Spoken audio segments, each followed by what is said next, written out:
Hello everybody, my name is Marty, and thank you for joining me in this episode of our Minecraft ASMR series. First of all, I'd like to thank you for the patience that you've shown looking forward to this video.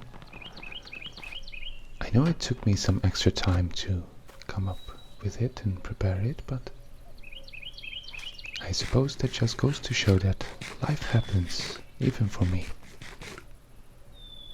And no matter how much advice and tips and tricks, or maybe what would seem wisdom I share with you, even my life is very much human and imperfect. Sometimes I mess up my time management, sometimes just completely unexpected things come along. But the main takeaway from that is that that's all fine. It happens to all of us. And even if it means that we can't do something as we were planning on, for instance a video here, or maybe something else for you, that's okay. We'll have other opportunities to complete those tasks. Maybe we don't even need to complete those tasks that much. At any rate, I thank you very much for the patience, and I thank you very much for the support so far. This video is going to be a long one, as deserved, as you've been looking forward so much for it. Oh, by the way, we have sheep here as well. It seems everywhere but the one direction we were looking for sheep, there are sheep. So, in this bit longer video, we're going to be remodeling part of our house, our little frog head cabin in the woods, just to have a little bit more space on the ground floor for maybe a couple of other furniture, or a sofa maybe. That sounds nice. We're just going to expand the space there, but the main project for today is going to be building a basement. There's going to be some storage in the basement, as well as some crafting blocks, crafting table, furnaces and such. Oh, that's a grizzly bear. Maybe we should not bother him or her and check out this interestingly illuminated cave instead, in the belly of this mountain.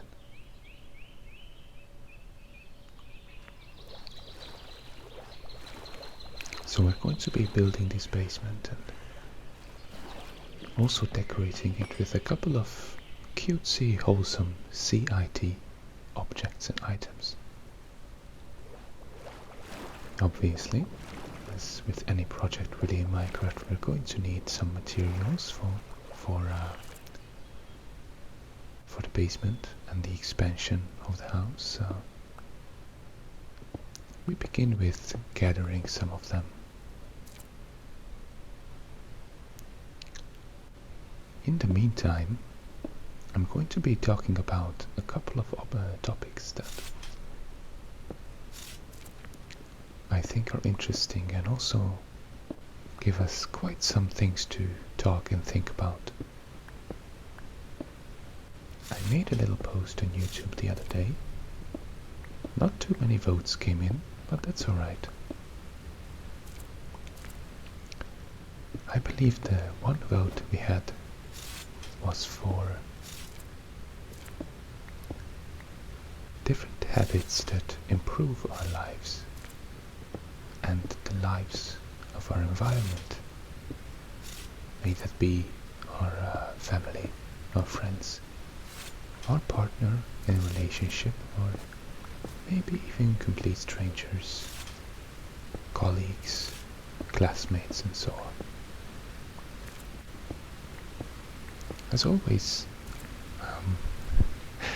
my little disclaimer is that this is just my experience. I am rambling on so that you have something relaxing going on besides the game. And since I'm rambling, I'd rather talk about something that might be maybe valuable, or at least just interesting to some of you.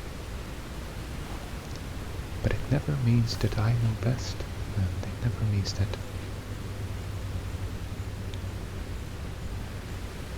you shouldn't consider your own situation, your own life, all the differences of the people within your life before applying some of this advice.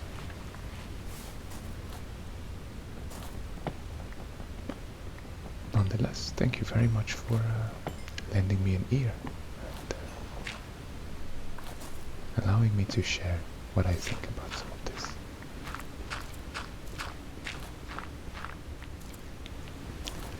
As I was recording the Hungarian version of this video, I realized that I mentioned the theory of the flow experience in an earlier video, and some of that fits here perfectly.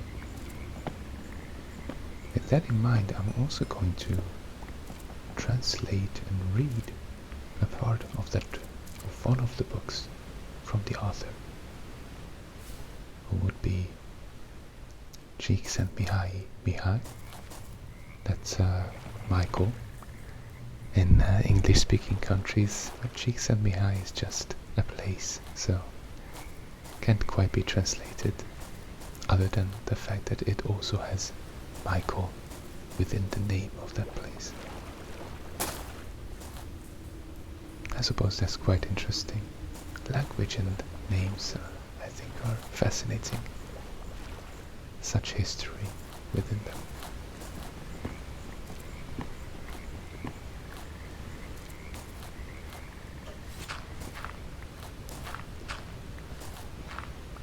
As always, if you have any suggestions regarding the future of this channel or this series, please don't hesitate to leave those as comments in the description.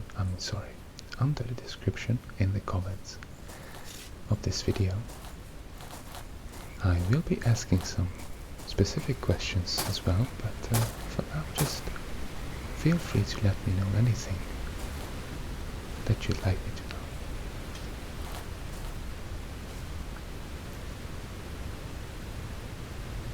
As we are gathering all these resources and some decorations as well,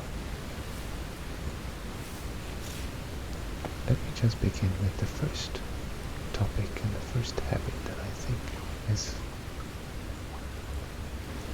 a good addition to our schedule and also our mindset in order to live a more fulfilled, more wholesome, maybe even happier life, although that's a concept about which I don't like to make big statements.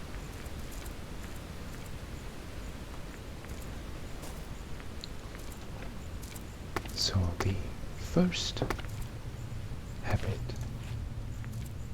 that I think is interesting here, we found a little swamp hut, or I suppose cave hut.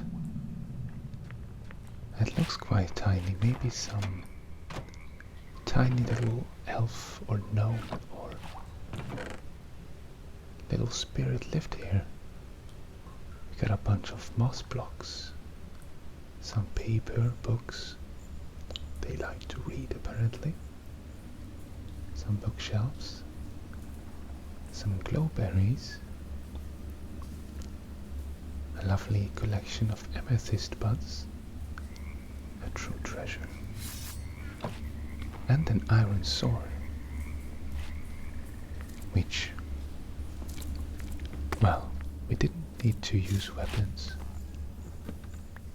This far at least, but who knows, maybe it will come in handy.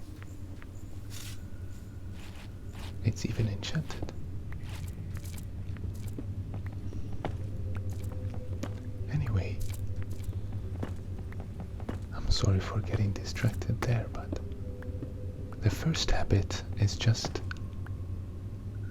I suppose it should be, or it could be categorized as just kindness. But don't worry, I'm going to mention some more solid and specific examples of this.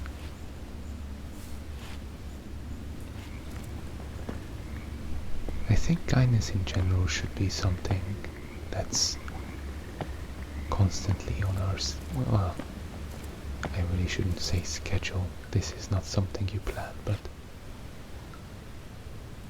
having a little bit of kindness in our approach to everything is just objectively positive and helps a lot. Helps us, helps our environment. When that is combined with proactivity, though, I think that's when it can make quite a difference. What I found is, and this goes for relationships, friends, and even family, is to show the initiative or take the initiative in maybe organizing something a little bit special. Doesn't have to be a huge thing, doesn't have to be very expensive, but maybe if you meet anyway, you can cook something up for the group. Just some very basic chocolate chip cookies, I don't know, 10-15 minutes in the oven, 10 minutes preparation before that, or maybe some salty snacks.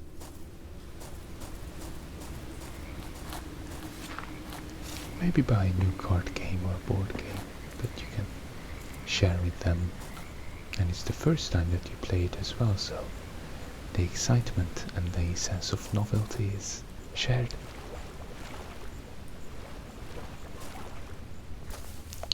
To go do some sports together, or whatever it may be. I think just the fact that you've taken the initiative and made the effort to organize something for them,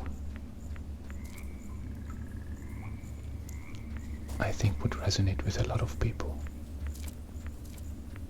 That is certainly what I have noticed in my life with my friends. So I can wholeheartedly recommend it. But of course, again, this works with family or romantic partners as well. There's no reason why they wouldn't appreciate something like this.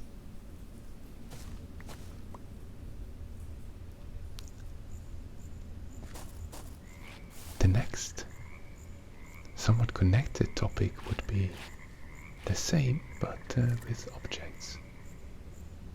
And I will elaborate on that, but first let's appreciate this lovely cave here. Just listen.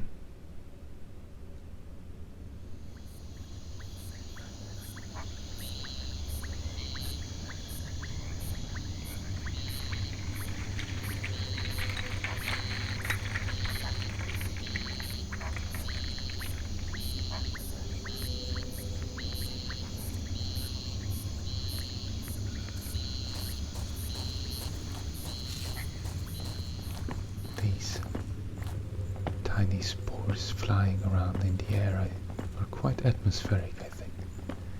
They really sell the idea of a lush, overgrown cave environment.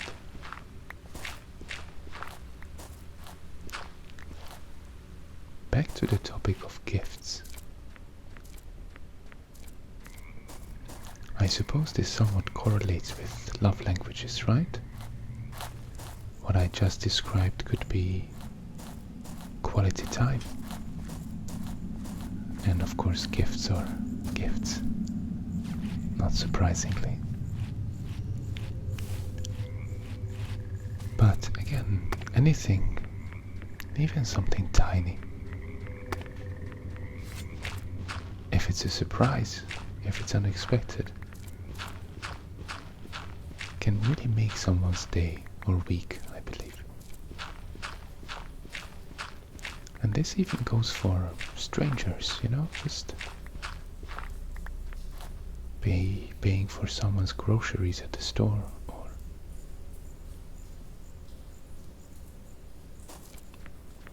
if you've cooked something up for your friends, why not share it with your colleagues as well?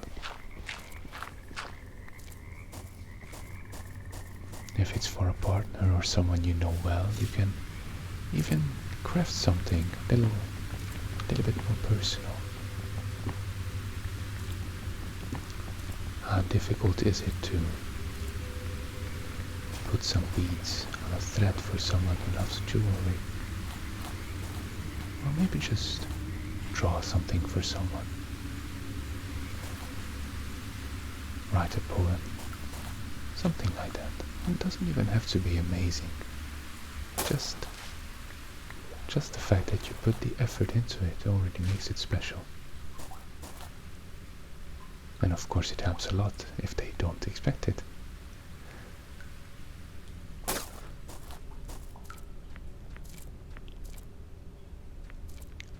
I sometimes buy a little chocolate and give it to the cashier who served me at the store. Obviously it won't matter much, but since it's so unexpected, I hope it will make their day.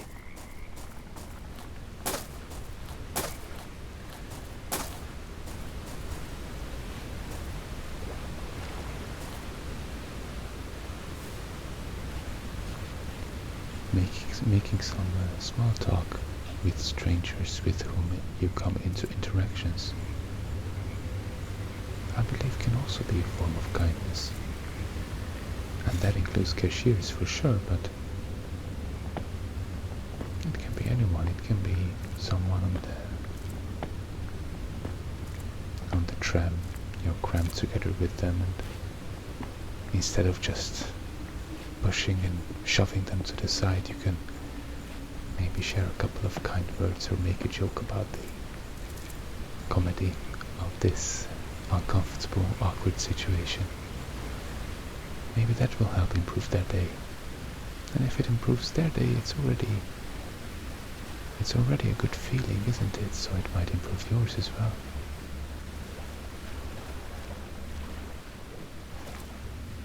In the meantime, as you can see, we are using these waterfall lifts, like the frogs we are, to swim up, well, upstream.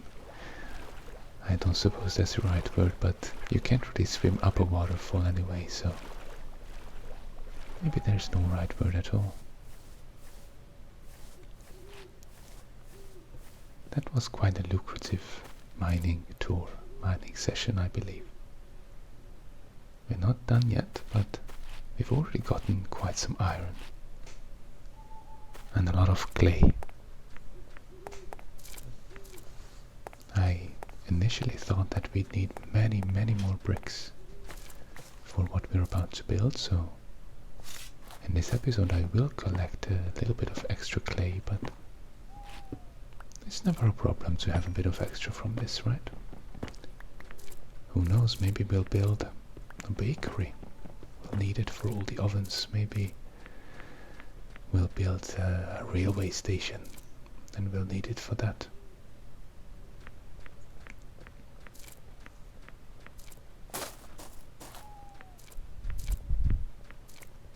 Back to the topic of small talk. Some kindness in our communication is also a good way of improving our lives and that of others. have found is that saying thank you a bit more times. I'm sorry, a few more times. Or paying attention that when we say please, when we ask someone to do something for us, making sure that that request is also phrased politely and kindly. Great improvement. And I think the other person definitely notices it as well.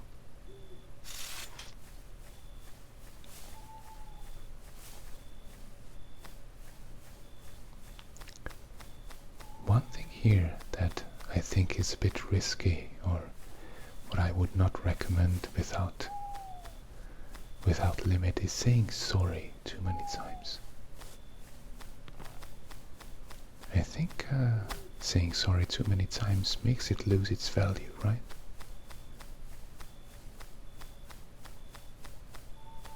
If we do something too many times, or have too much of something, that already becomes less valuable, like money itself with inflation.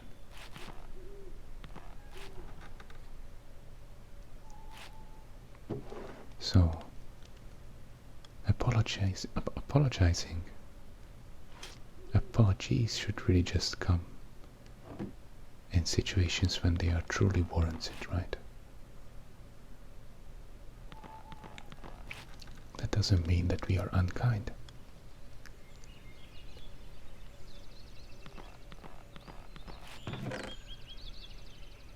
I believe that's about all I had in mind about kindness.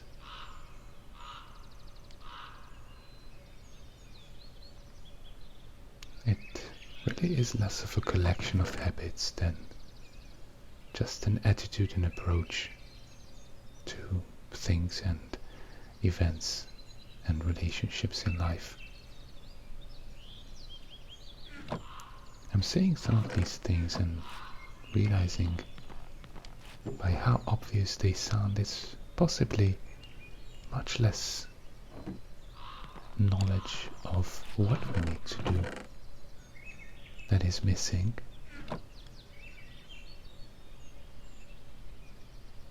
rather than the energy, it's rather the energy to make an effort to pay the attention, take the initiative to do these things.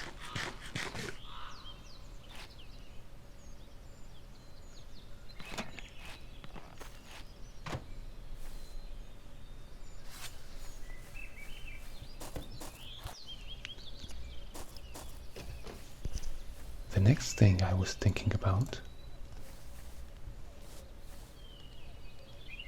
is something that's very important and dear to me. Oh, right. As you can see, there was a cut here in the video.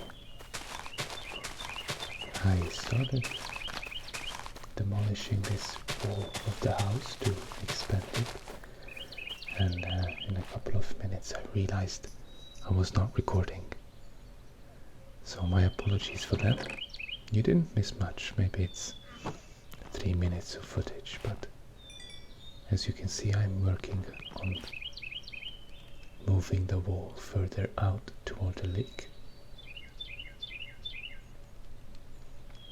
There will be some cuts in the video as it's quite long, and sometimes I take a break, or as ironic as it is, as much as I talk about paying attention, I do get distracted myself, so forgive me for that. Still, I promise that the end product video is an enjoyable whole. You can relax without having to worry about really any of the stuff I do in game. It's mostly just, I suppose, a visual aid. You know, as long as we're rambling, why not ramble about something interesting? As long as we're making a video, why not have something visually nice on the screen as well? as you can see, putting two of these birch slabs together results in a different texture. We'll definitely use that for some decorations later on. This resource pack is truly amazing. Anyway,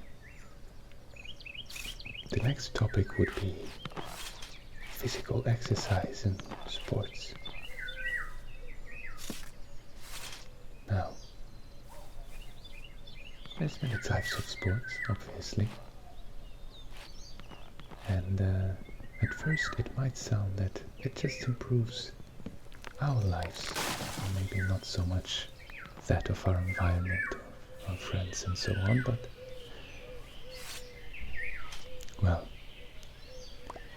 I started doing some very basic exercises at home around the age of 13, 14 possibly. I tried my hand at judo and swimming as part of the education, really. Plus some stuff to which my parents pushed me. Well, it really wasn't anything too forceful, and I quite enjoyed it, so you don't need to worry about me or my upbringing. And then the first thing that was a huge that had a huge impact on my life was when I started doing folk dance. It was Hungarian folk dance, and obviously it was especially for an adolescent boy. Lots of rhythm, lots of good friends, a very, very social pastime, entertainment. Also good workouts, improves a lot, balance, sense of rhythm, agility, endurance, and obviously leg muscles as well. Plus, of course, you do it in pairs or in groups. So I think that's almost essential in the development of a child. I'm not saying it's impossible to live without, but these effects are very beneficial if they come from somewhere at least.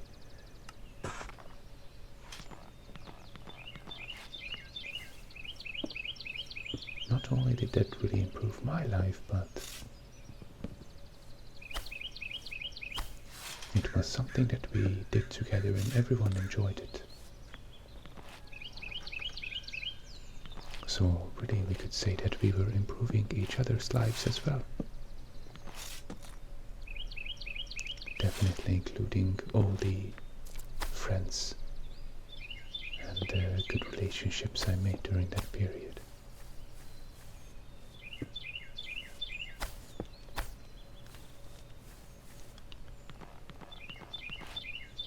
Now, the movement doesn't really have to have any kind of additional goal like dancing does.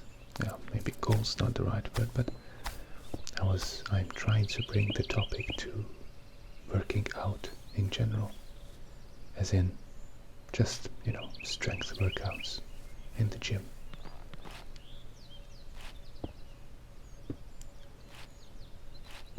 I started doing that with one friend, and then I continued with others. So it was a group of us going to the gym together. Obviously it's quite motivating to have someone accompany you and push you on those lazy days, and maybe even figuratively of course, but cry on each other's shoulders when things are not going so well. That's self-explanatory, but I think another great benefit of exercising together is that you can really be part of of each other's development. You become integral to a process through which the other person becomes a better version of themselves, and vice versa. You are already proud of the progress you make. They are of the progress they make. And so if you can share that, it's incredibly uplifting and fulfilling, in my opinion.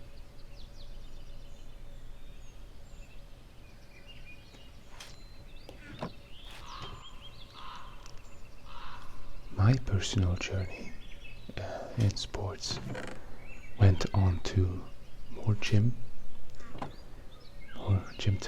time in the gym, whatever, and then street workout as well, and then yoga, running, and Thai box. All of these genres, you could say, gave me something that was positive and beneficial. One thing that I really like about street workouts, for instance, is that the place where I go is right next to a playground. And there's nothing cuter than a bunch of kids staring in complete shock and awe and wonder about what the hell this guy is doing. Sometimes even the parents start to feel maybe a bit jealous, but let's just say inspired, and they join in. Of course, that's not necessarily important in a sport to inspire others. We're not trying to be the biggest influencers of all time, but it's definitely a fun experience, and it gives me much. So once again, my mood and their mood, or the mood of my environment, is uplifted.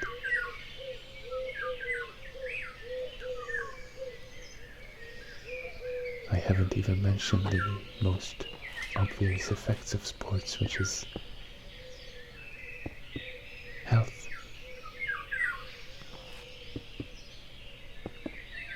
If you don't have to go and do street workouts in the biggest thunderstorm to be resilient against cold and whatnot, but still, better circulation, better breath, that already is helpful. It already helps us ward off sicknesses and just help us in everyday situations. Better balance, for instance. We don't slip and fall. When we need to lift something heavy, we can. When we need to be quick and catch the bus or run to help someone, it's not a problem. It doesn't take us a lot of time to stand up and make that sprint or something. And I'm not talking about superhero things, just really basic everyday stuff. Obviously, with health comes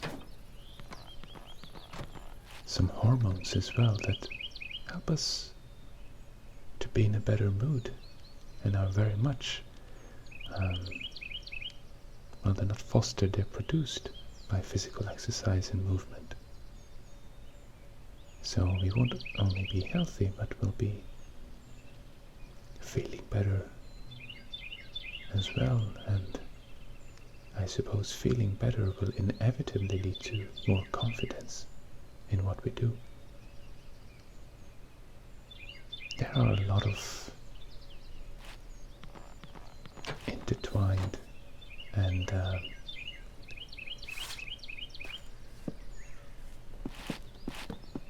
connected positive effects that mutually strengthen and generate each other.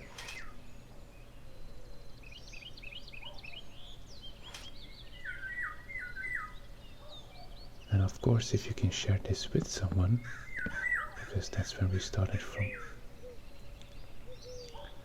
all the better.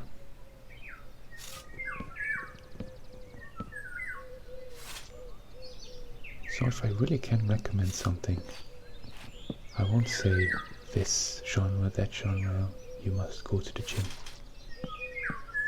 It does matter what you find fun and interesting. You don't have to be the next Olympic icon, but doing something is already enough.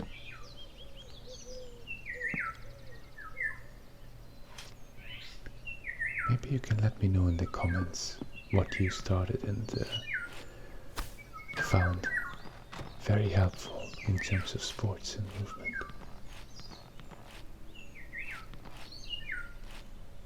I am quite curious about that, so yes, please tell me.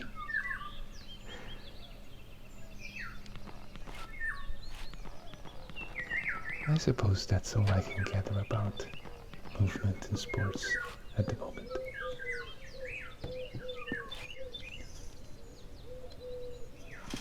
I suppose a lot of things we talk about here eventually tie into the topic of being conscious and being mindful. I know this is something we touched upon before.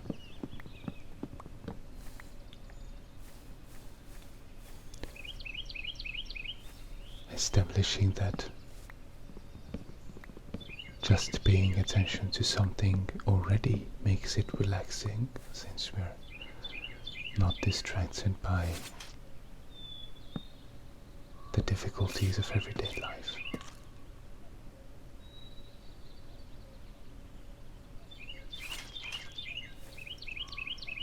But maybe there's some more things to think about here.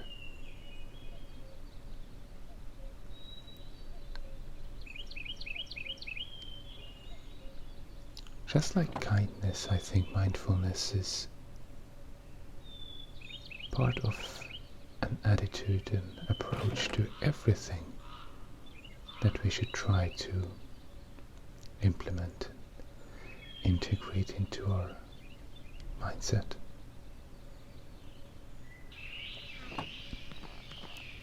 If it's a hobby, it's best if we do it consciously. Find the proper time to pursue that hobby, not just quickly in the lunch break, not while watching YouTube videos and eating and doing something at the same time.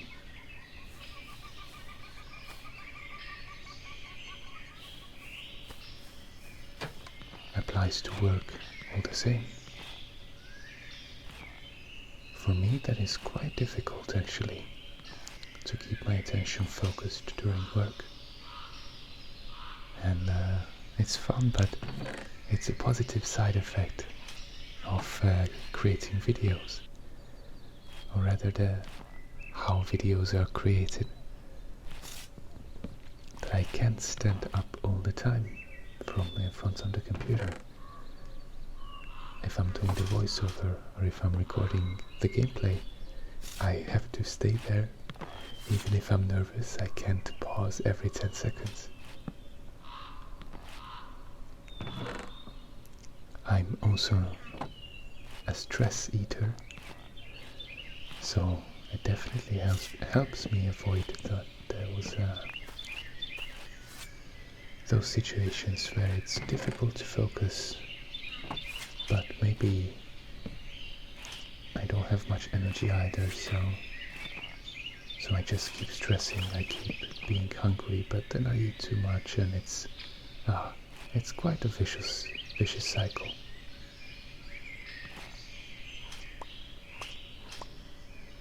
So being properly focused on our work or anything that we need to be focused on helps avoid that.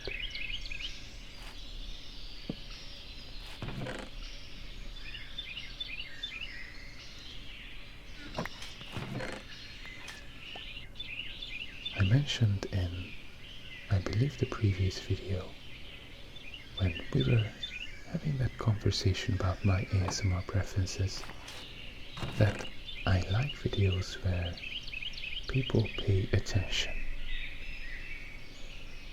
It doesn't have to be attention to each other, it really can be attention toward a work of art they are working on, or really anything else. But I suppose the reason why that's so relaxing is because, oh yes, someone else paying attention sort of projects the same kind of focused and relaxed state of mind in which they themselves are.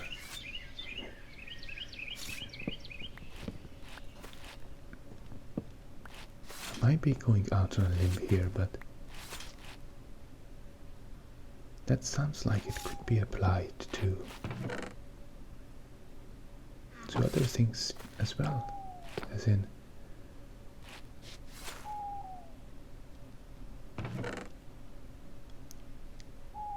for instance, circling back to the previous two habits, being more confident and being kinder.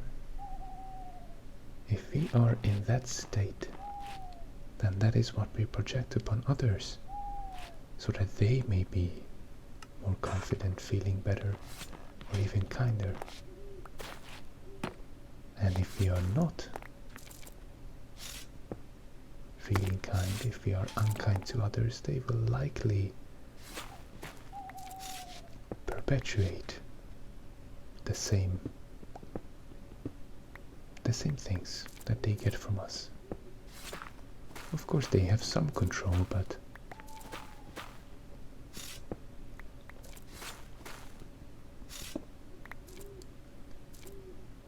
even if we think about ourselves, it's much more difficult to be kind when other people have been unkind to us all day, and vice versa. If someone surprised us with something nice, I believe we are also more inclined and motivated to be kind to others.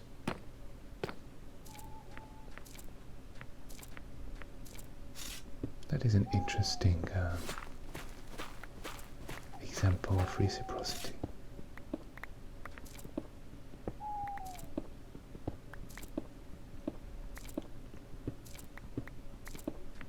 And of course, paying attention to others in a kind way is also a very much conscious habit or activity.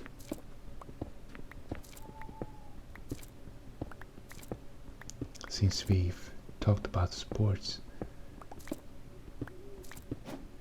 of course the movement is only part of the job. If you want to look good and have good performance, then you have to eat well and sleep well. And eating well includes,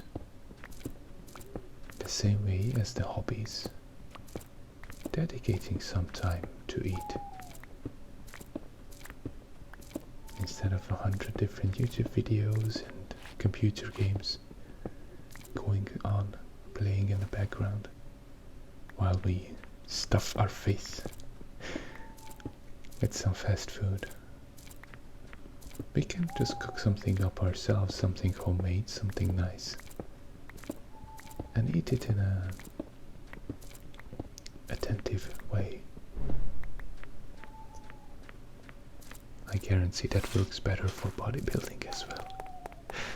I'm not trying to be a bodybuilder, but I do consider looks, so that is important.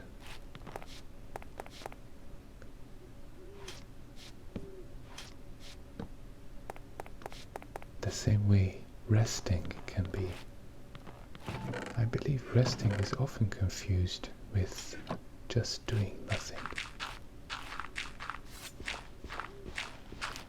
When you're doing nothing, You can, ironically, you can be doing something. You can be watching the TV without a single thought in your mind. And just be a zombie. At the same time, when you are resting, I mean, you can be doing really nothing, just laying down and meditating, for instance.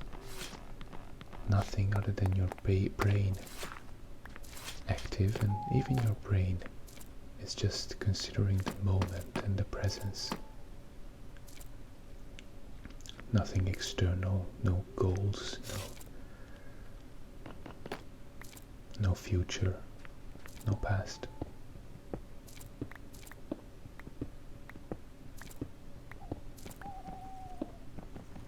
Of course, watching videos or playing video games, please don't misunderstand me. I am not Buddha myself, and I'm not encouraging you to let go of all these habits. They are entertainment, they are fun. I like to play video games. We are playing video games right now on video. That's fine. That's also perfectly fine. Just with measure and consciously situated time-wise and I suppose place-wise in our lives, in our schedule, in our daily habits.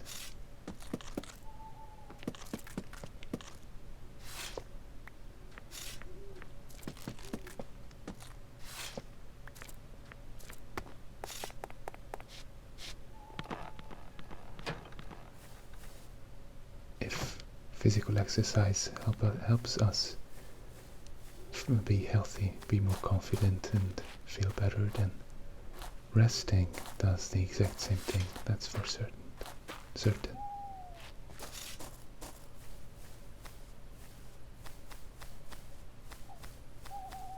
Eating well also helps us feel better, that's for sure too.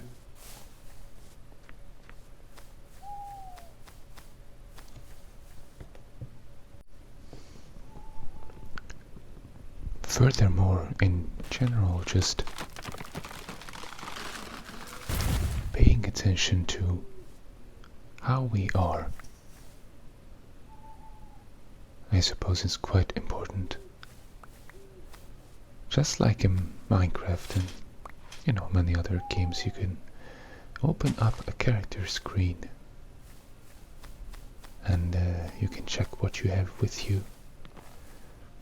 Maybe some status effects like slowness or hunger. Hey horsey. In real life we don't really have such a character screen, but with some practice and a lot of conscious attention we can also pay attention to our well-being this way. See what we are carrying, our buffs and debuffs, I suppose. If we are being a bit stressed, if we are anxious about some upcoming event, if we are just tired because we've had so many things to do, or not enough me time. That's something I quite often notice about myself. I don't do too much, really. I am not overexerting myself, I'm not breaking myself with all the work, but the lack of me time, the lack of being able to sit down, consider my situation, just list maybe what I have to do, a little organizing and scheduling, that kind of me time. Missing that does have quite the impact on my mood and energy.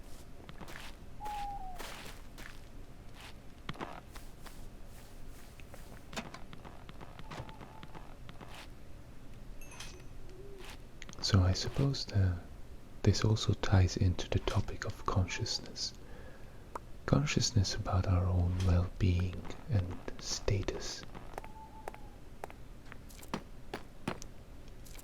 An indicator that I discovered some time ago is that when I'm playing a video game, you know, it doesn't have to be Minecraft. Sometimes I like some more violent things, you could say, some shooters or something.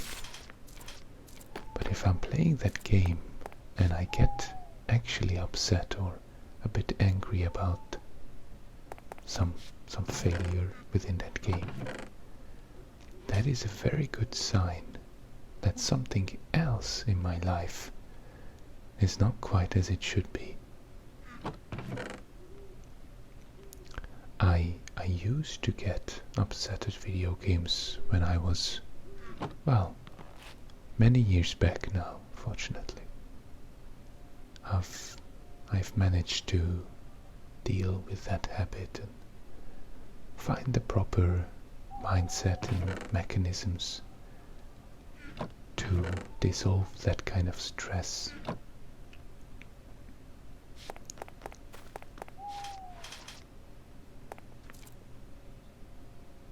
So if it happens now, that's always a good sign for me that something else needs attention.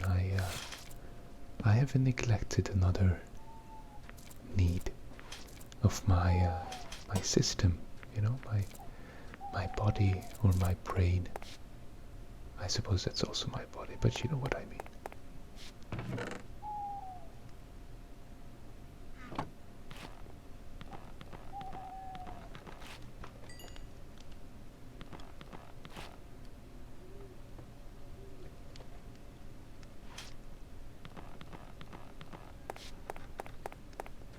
This is something I'm still practicing.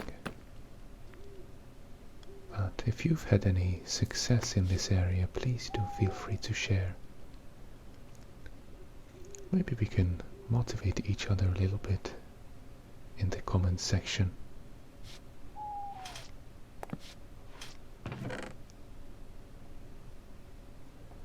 Now, a little bit back to the basement that we are building here. As you could see, there was a cut here. I had to stop a little bit and organize what I wanted to do. And so on the left here you can see I bookmarked a lot of new furniture and some decoration items as well. Cauldron, some trapdoors, quite a lot of storage and furnace, as well as some planned decoration that we're going to install here in this lovely basement. So we're going to use this chest here and move everything that we'll need for the basement. And then we'll go on another wild goose chase to find some of this material that we need.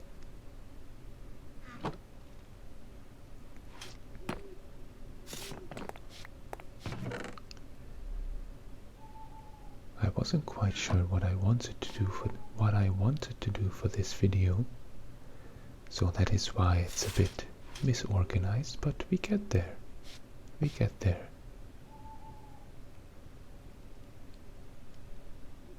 At the same time, I do already know that in the next video we're going to be decorating some more. That's always a lovely pastime of ours, isn't it? Even though we are going to make the basement quite homely by the end of this episode, we're going to decorate it even further. I found some more resource packs with CIT objects that are actually made to be used in tandem with this Mizuno's resource pack. So that's amazing. Even more cute items for us to place. But even within this spec, we have quite a few options. I don't remember if I said it in the last video, but when I was checking the catalog, the list of all the possible item variations, I realized that I was actually checking an older version, because that's what I had bookmarked in the browser. And since then, many new items came out, so I was quite happy to discover that upgrade.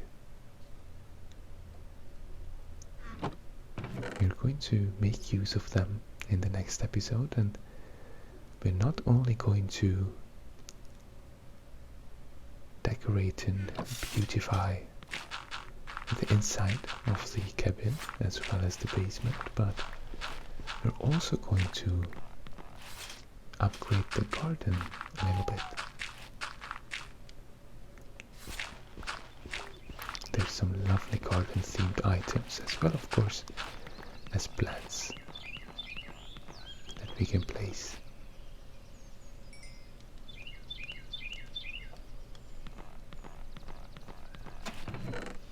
As long as we are on the topic of future videos, I've also been looking for other games to try with you, to share the experience with you. And I found some lovely options of slow-paced, low stakes, relaxing, atmospheric, cute or wholesome games that we could play together. Now, maybe not everyone has listened so far into the video, but if you are here, lovely viewer, please let me know which of these you'd like to see on the channel. They cost a little bit, but I'm not one to shy away from an honest and useful investment.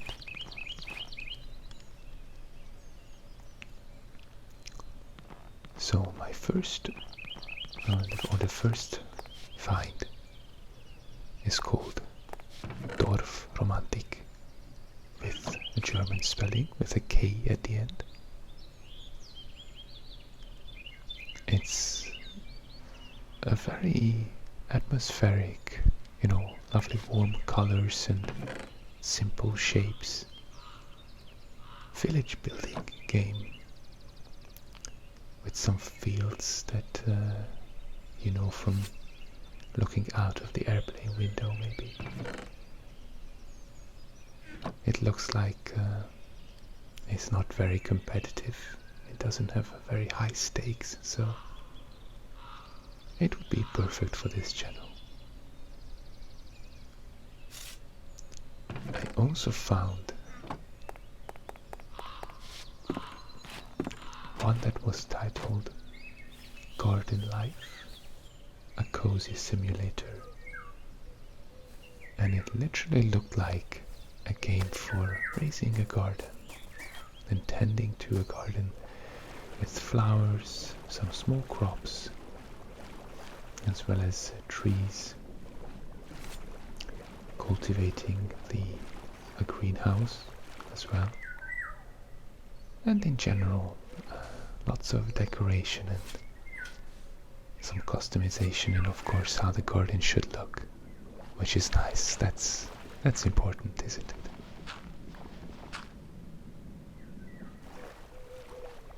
I also found another strategy game which is called Islanders. This is about just building small and cute settlements on small and cute islands. It's quite simple of a game, but on this channel we value the atmosphere and mood rather than the complexity of the gameplay, for example.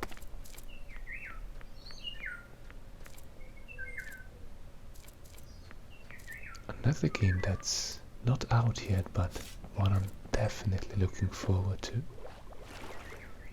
is titled Tiny Glade.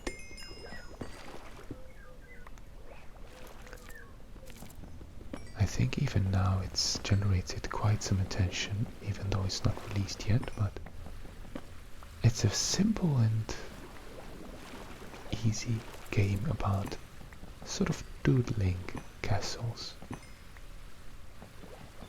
It's not 2D, you still get a 3D view of the building that you make, but it's a very intuitive and quick way of designing these small and cute buildings with some soft pastel colored, again, atmospheric environment.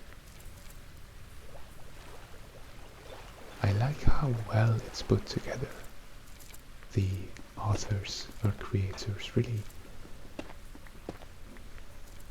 found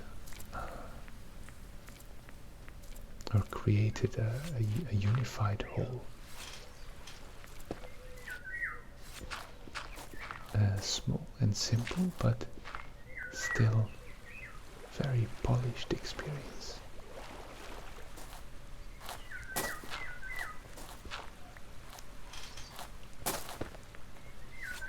Something else that came to my mind, in fact, last time when I was recording the Hungarian voice, and I started to read, is that what I also like, besides fantasy and drawing, are fairy tales. And obviously fairy tales are typically something that, well, give you an opportunity to speak, I suppose. So we could make videos of me just saying fairy tales, while also illustrating part of that fairy tale for a bit of visual relaxation. And we could do that on the computer, digitally, but maybe also on paper, so we get some nice pencil sounds and paper sounds. Please let me know in the comments if any of these games or the idea of fairy tales and drawing illustrations sounds nice to you, sounds interesting, it's something that you would watch. I noticed that my Hungarian videos are having many more views than the English ones, so if you are watching this as an English-speaking person, your feedback is very, very precious.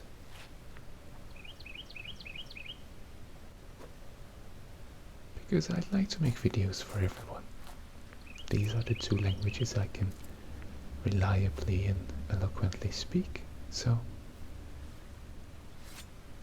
using these I'd like to reach as many people as possible. Obviously, as long as it's also a relaxing experience for them. I'm not trying to,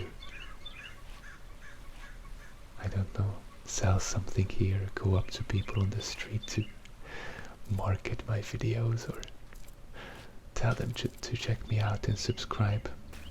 As long as it's a nice experience for everybody, though, we are happy. So yes, let me know. Anyway, around the topic of consciousness, I would like to share with you this little excerpt from the book I've been talking about. So, since we didn't have any notebook sounds today anyway, this is the perfect opportunity for you to listen to some paper, basically. So I have the book in front of me here.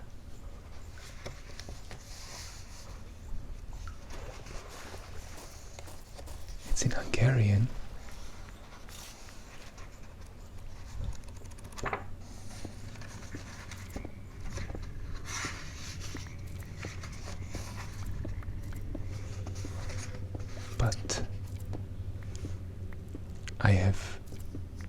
translated this part to be shared.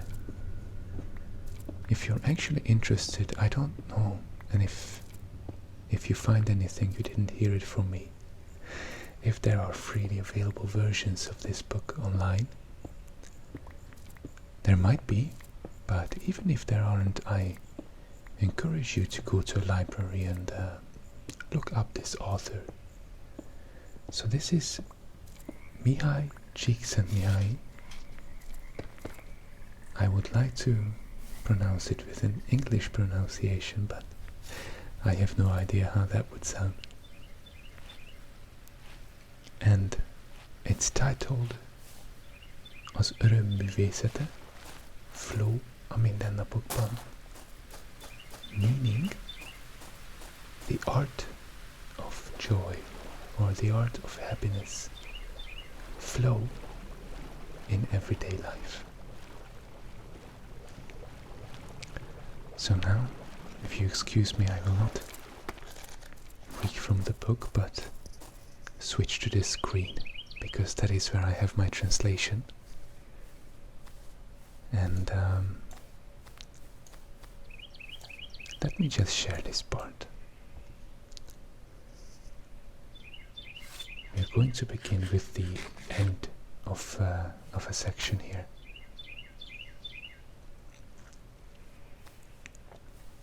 Whoever didn't have their curiosity and interest developed as a child should make an effort to acquire these abilities while they still have the time. Theoretically, this is child's play, but in practice, it's all the more difficult.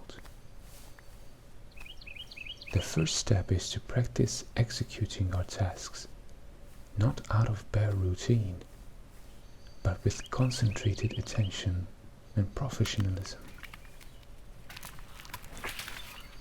Even everyday activities, such as doing the dishes, getting dressed, mowing the lawn, become much more enjoyable if we approach them with the same amount of dedication as the creation of a masterpiece. The next step is to reallocate some of our mental energies from unpleasant tasks and passive rest to something which we've never done before, or something that we prefer to do but only get to rarely.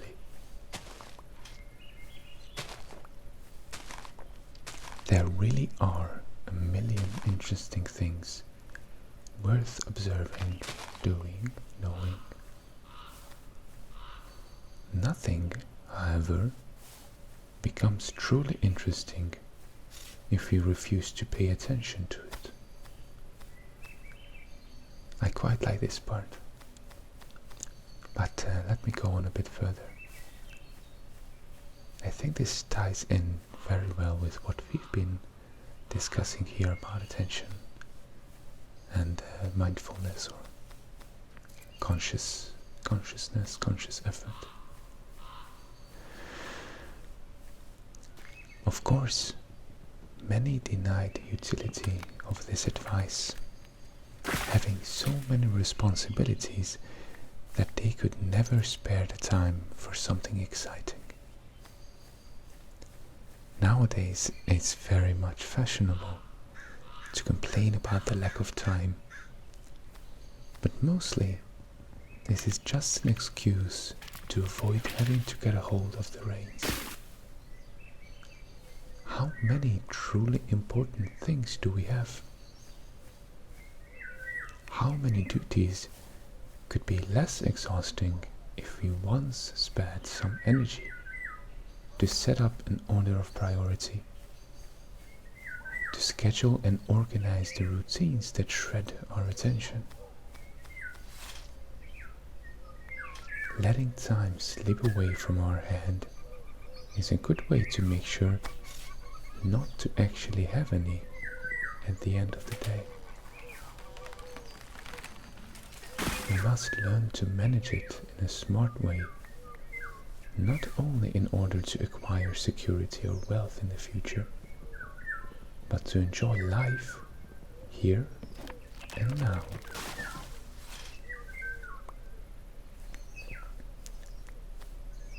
It's essential to find the time to develop our curiosity to enjoy life or life itself.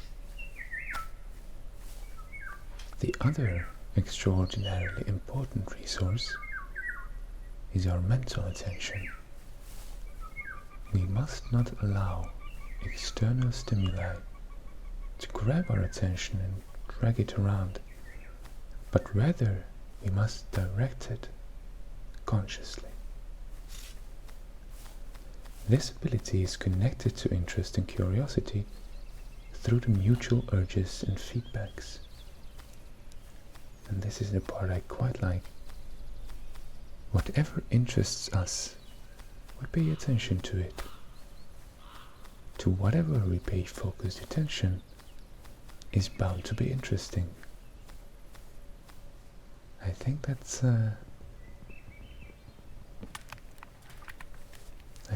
not very far from a genius declaration of or a fact. I think it's very well phrased. So I hope you liked my translation of this text,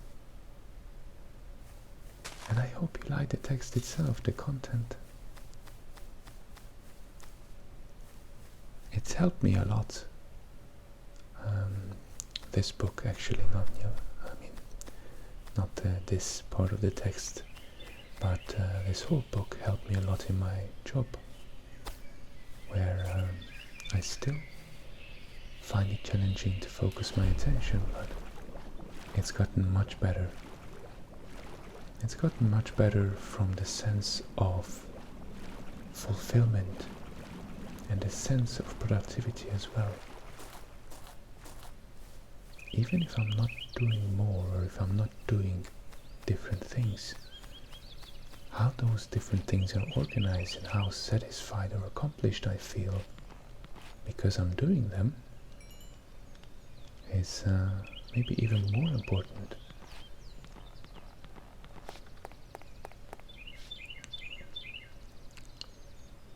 The author of this book mentions a sort of personality, a type of personality, which he calls, and I hope this is a good translation, autotelic personality. That's auto as in A-U-T-O, and then telic, T-E-L-I-C, personality. Now this is a concept that he established, and it comes from Greek, auto meaning self, and telic, or I suppose telos in its original form, meaning a goal or a purpose. So one could say that autotelic people are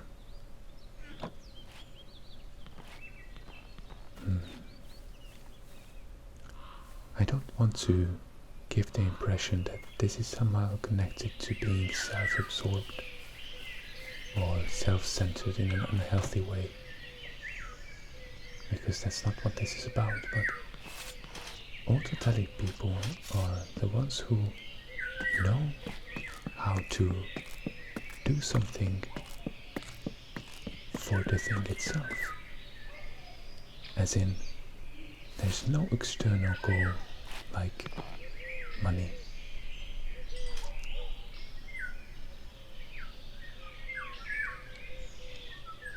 Future security.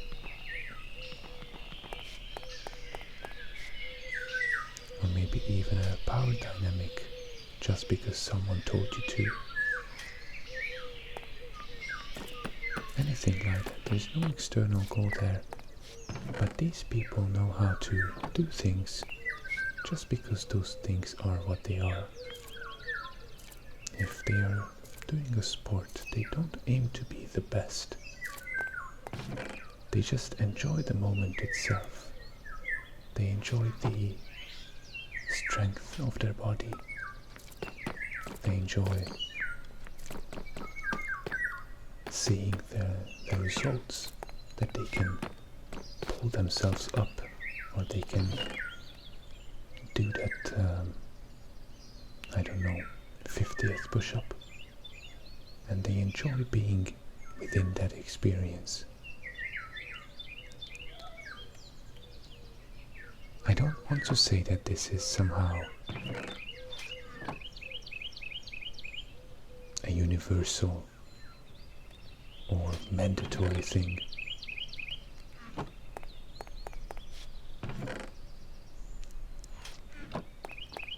A lot of times in sports, but not just sports, obviously, work itself, there are measurements for a reason.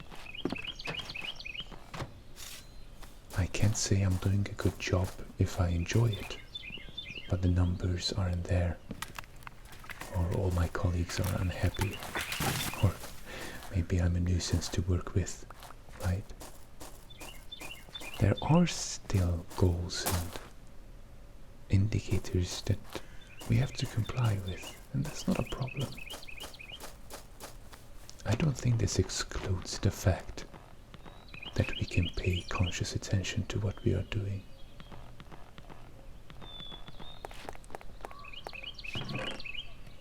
And we can enjoy these things while also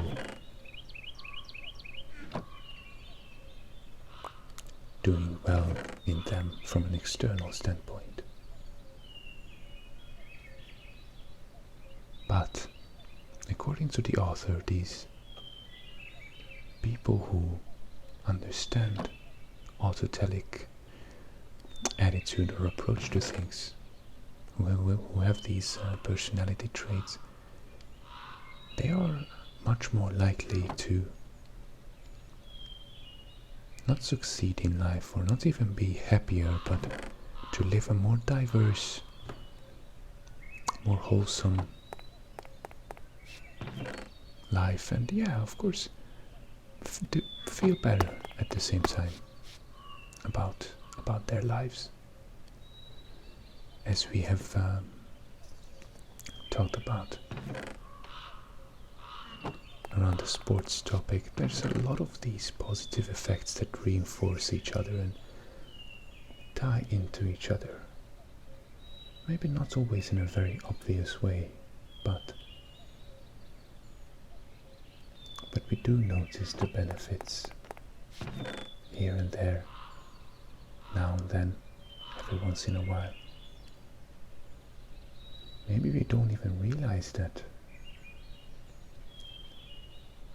some beneficial effects are the results of another good thing that we did. Maybe we are even surprised, but this is also why this conscious self-inquiry, this looking into ourselves a little bit, is important. Now, before we get to some philosophical depth of a topic, I would like to share one more thing with you from this book. That is a method, originally a research method, because obviously the author has done research by the decades and by the hundreds of people at least.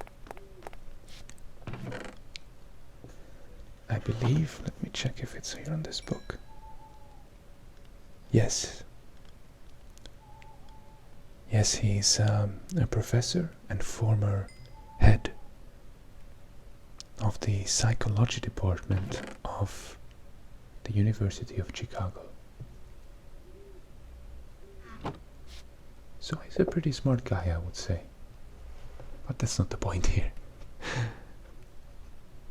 The point is this ESM method that he used as just a scientific method to test some theories and learn some things on a larger scale. The abbreviation It stands for Experience Sampling Method. Let me explain what that means. Now, this is not the exact way it's written in the book, and of course I don't know how exactly this professor utilized it, but when I was reading the book I thought this might be interesting, and I'm planning to do it, try it on myself in the future. The idea is that we pose questions to ourselves about our status, about how we are. This could be something a bit more general, such as how motivated am I, or are we, I should say. It could be something like how well do I feel? This could be physical, could be mental, could be emotional, most definitely. It could be a question to something more subjective, if you're trying to work on something. Maybe if you're trying to lose weight or count your calories. You know, how hungry am I, and at the same time, how well do I feel? How happy do I feel? How rested am I?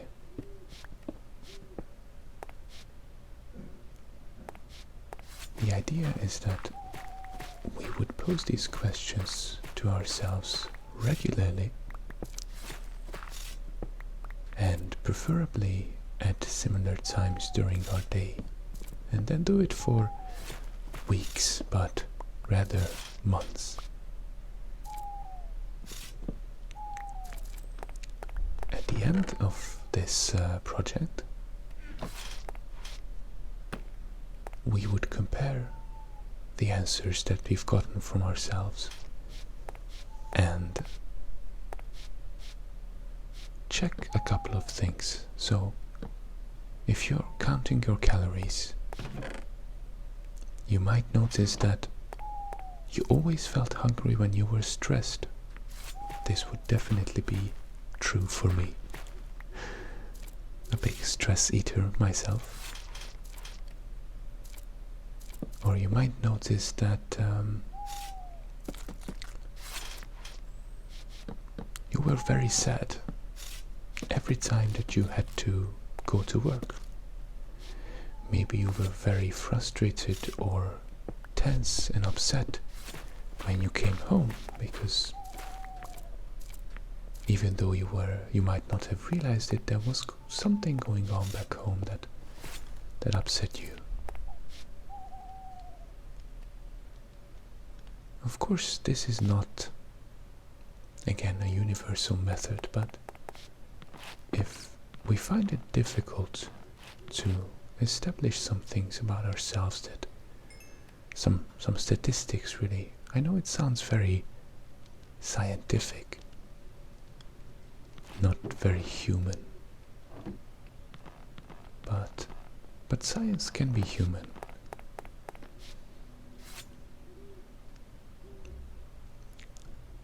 Adopting a professional approach when we look at ourselves doesn't mean that it will be any less about ourselves.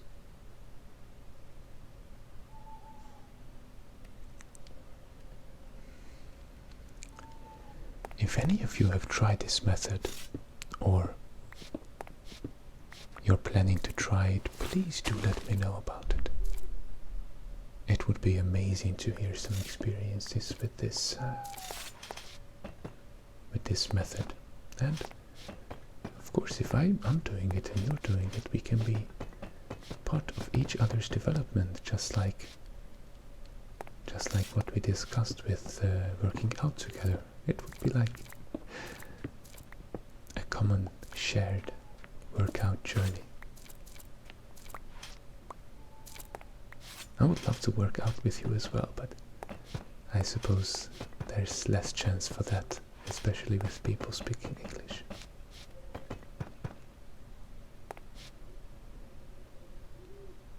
Never say never though, as they say.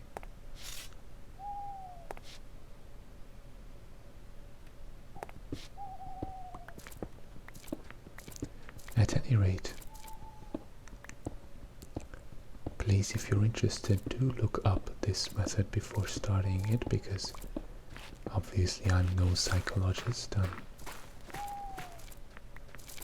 I might have made some errors in explaining what I meant.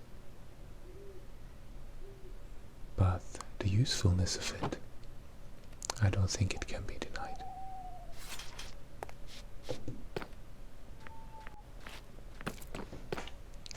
Oh, it seems like combining two of these stone brick slabs results in a sort of planter. We'll be sure to keep that in mind for the next video. Maybe for some of the outside decoration.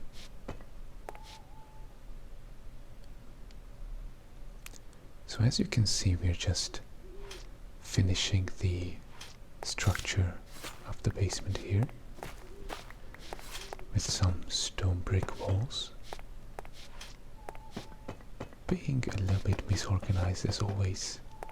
Never having enough inventory space, but don't worry. By the time we're done with this video, it's all going to be very nice and organized.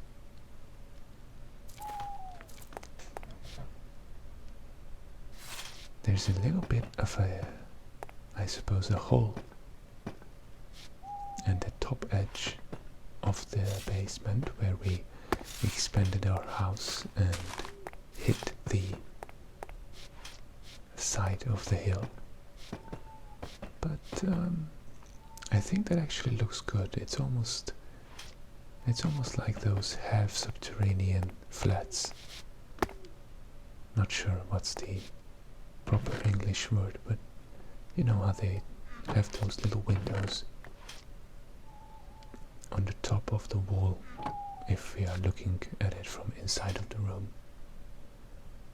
Plus, of course, it's a little bit of ventilation, right? And we've got to keep it realistic to some extent. Otherwise, it's nice that the basement fits perfectly underneath the house. We're not hitting any water or the sides of the hill any other place. What we're going to build here is going to be 2 furnaces, and even though this time we're not building a chimney for them, if you look closely you can see that they are on the same side as the kitchen, so we could just say that we've connected the two with some clever piping, and ventilation is also solved there.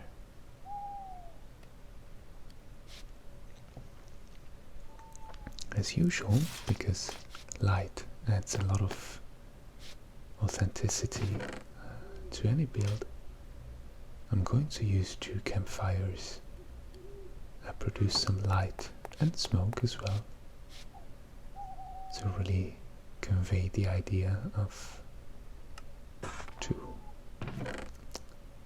piping hot fireplaces or stoves or furnaces doing their job there at the wall.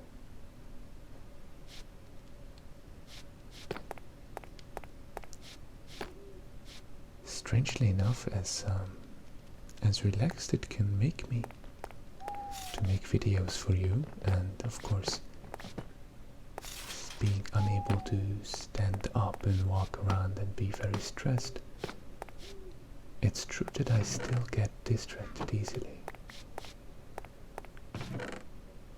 I often find myself wondering, okay, so this is what I was planning, but how do I carry that out? And then I don't know how to carry it out, and so I get stressed a little bit during the creation or the recording of the video. That is something I will have to work on. I hope you like that design, by the way. I think it's nice. This is not for the kitchen, of course. This is just this is a workstation here. That's the idea anyway. Cooking all the delicious things should be something for the upstairs furnace. I don't know if you could hear that bird just now. They are at this inner courtyard next to my apartment, and for some reason they either liked something very much or disliked something very much. And make that known through a very sharp, high and loud chirping.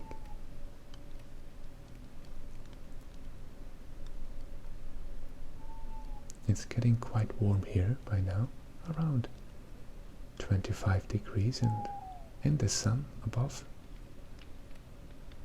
So, well, I can't really say wildlife in the city, but we definitely have lots of birds and insects as well.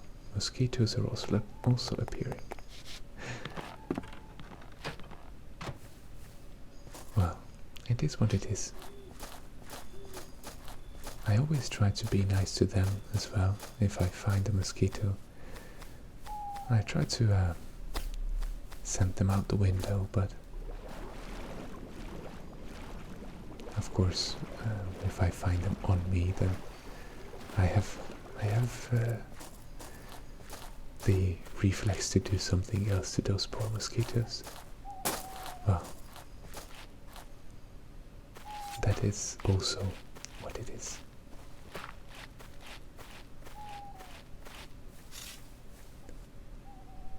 So unfortunately I didn't have enough oak wood, so we made this little night grocery trip into the forest for some more materials. I was wondering how quickly these modded dynamic trees grow. And I looked it up, but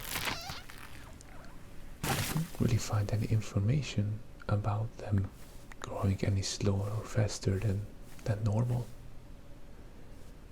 It's just the saplings that are replaced. And there's a thing called rooty soil, I believe, or some similar block that helps the trees grow even faster.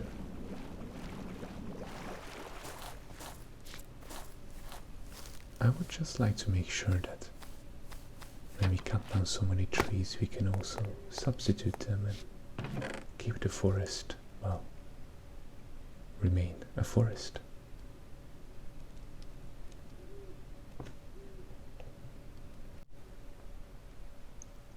Well, ironically enough, after talking so much about paying focused attention and not getting distracted, I got distracted, and I stood up from recording this voiceover to make some nice coffee. I don't know about you friends, but I am a big coffee person. Tea as well, but mostly coffee. And regrettably sometimes energy drinks.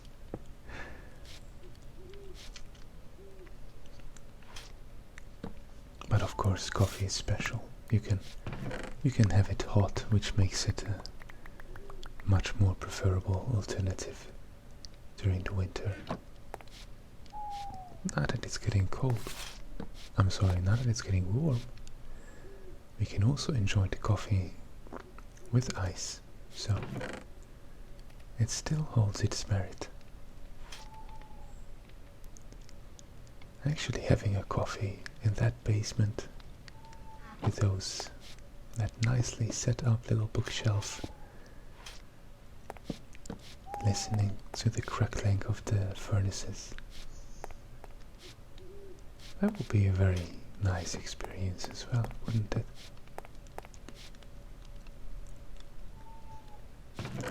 So we are adding some storage here. Some chests, drawers, wardrobes, and so on.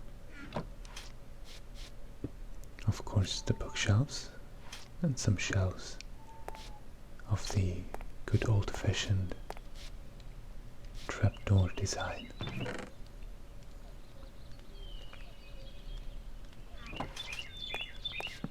We have to be creative and use more than just the mods, or just what the mods give us. We can also add the cauldron there for any liquid needs, if we need water down there maybe.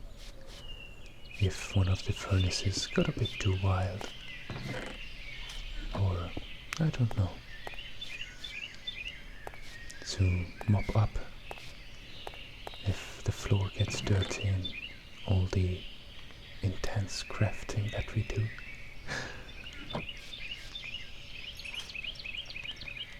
Or maybe just to drink. And now getting to the decoration part, we're going to be cheeky cheaters again. And we're going to switch to creative mode to name all of these items in an anvil. Because that is how CIT packs work. The different name gives the items the different appearance.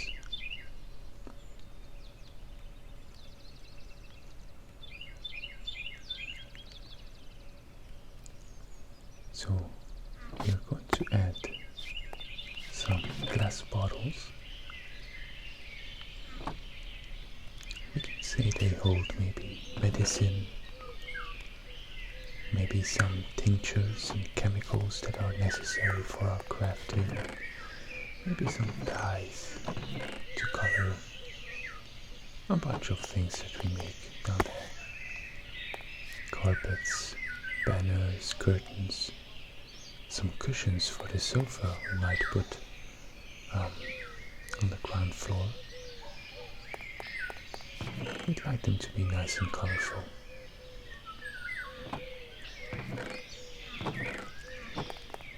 As I said, we are going to use some plant decoration as well. Never can have enough plant decoration.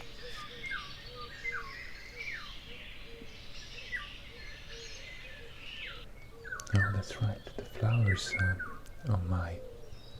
Well, it's not a balcony, but a little hanging corridor. They're also flowering. Very, very soon, I hope. The same type of flowers for some other people around the building are already in bloom, so I hope we don't have to wait much either. Sometimes the districts organize events where they just give away flowers for free. So I hope we can visit those. I'll have to look up if they're doing anything like that this year. We're also making this tiny chest just to put some very precious things in there. And because we are to make it look like, to convey the idea of work going on down here, we are going to make some materials such as some wood logs, or, well, yeah, they're small wooden logs, and some iron ingots already smelted and formed and cooled, it seems.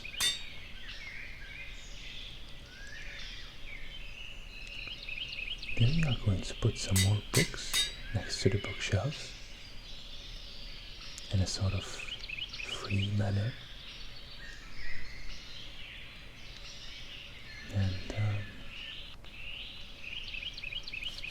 I believe that is about it. Oh, that is right, yes. We are also using a torch to make a bit of a small patterned lantern with this resource pack. That looks a bit more decorative than functional. It is functional to some extent, but as we know, yes, that's it right there. Torches give off a lower light level than lanterns, so it's only limited practicality. But that's not the idea anyway. You can have things just because they look nice, yeah?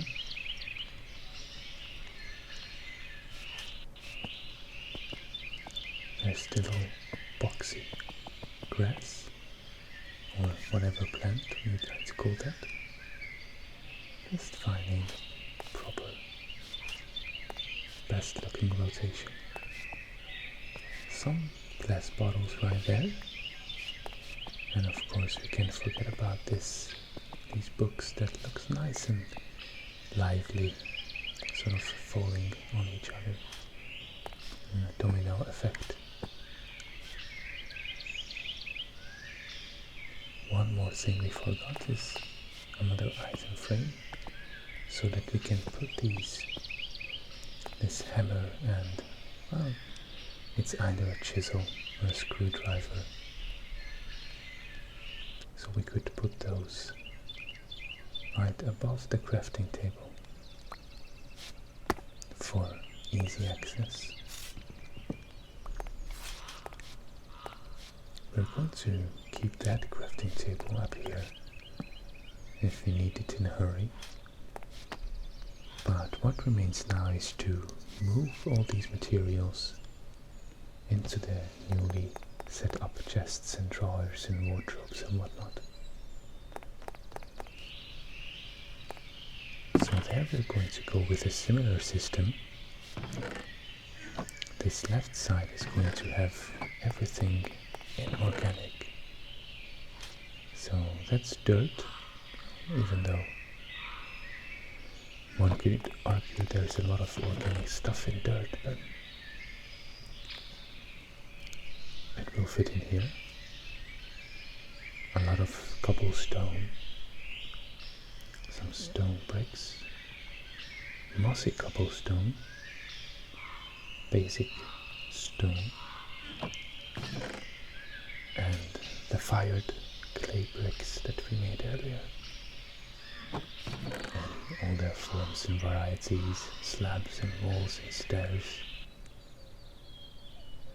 And then here on the right side we're going to put all the organic stuff, differentiating between wooden types by the columns, and some of the leftover plant decorations are also going to come here.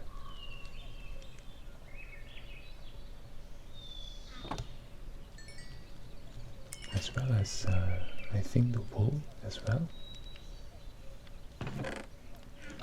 Some of the glass and the iron and copper is going to go to the inorganic side, and in some of the smaller containers we're going to put these less abundant things like the amethyst that we found in that little treasure trove of an abandoned hut down in the cave. That was quite interesting. I believe that's a modded structure, and I haven't encountered that before. I hope we'll see something new and interesting and exciting like that again. These structures are always interesting to explore, even with no enemies or no challenges in them. Just a little structure with maybe a little story, you know? Maybe it was a witch who lived there, maybe again some cave creature. How did it get down there? Where did it go? Maybe that was a very long time ago. Maybe the whole landscape looked different back then.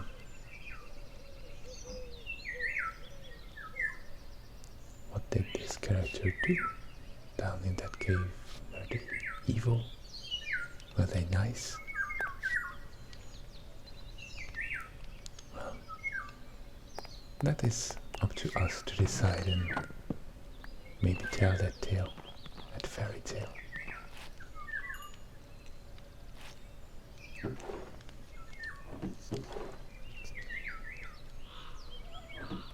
As we are nearing the end of this video, I will slowly come around to my little goodbyes, but first we should recap that if you have any stories of development that you'd like to share, some habits that really improved your life or that of your environment. If you've ever tried this experience sampling method, please feel free to share that with us in the comments. If you like any of the games I proposed, that's the Garden Life Cozy Simulator, Islanders, and Dorfromantik, please let me know which one's your favorite, also in the comments.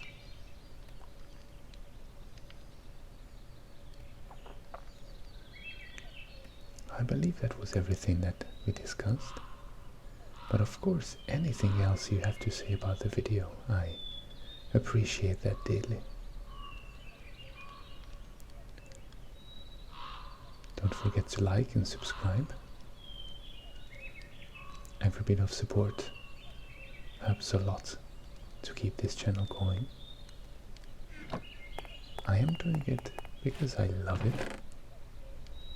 but it's genuinely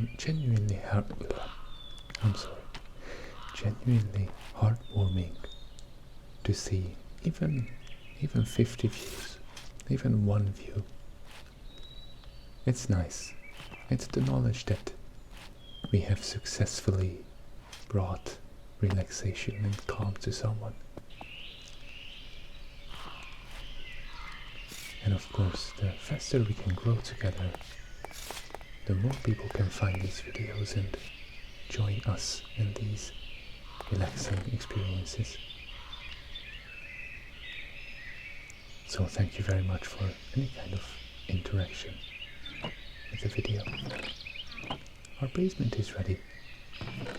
It's very homely. I almost don't want to leave, but I'll come up and just put some vines up on the house to make it blend a bit more into the environment. We don't want it to stand here all clean and proud. We want it to look like it's a cabin in the woods.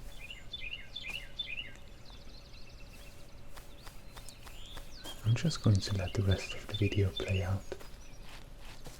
I thank you very much for joining me today. I hope you have a wonderful day, night, evening, any kind of time that's going on where you are. Be sure to tune in next time as well. I'll see you then. Goodbye.